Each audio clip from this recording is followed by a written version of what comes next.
Čo sa stalo? No nič. Nič sa nestalo.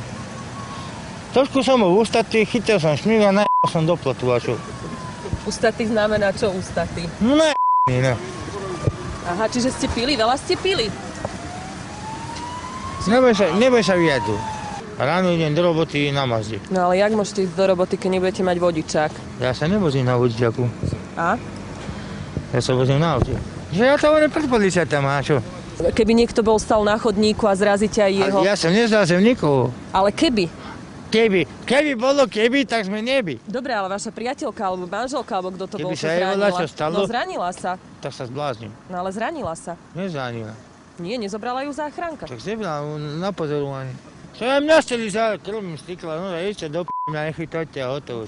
A ona mi nejde se mnou, nie, ona ide se mnou. Vy ste ju nechceli zobrať? Ja som mu nechcel ze mnou. Prečo? Lebo som pil.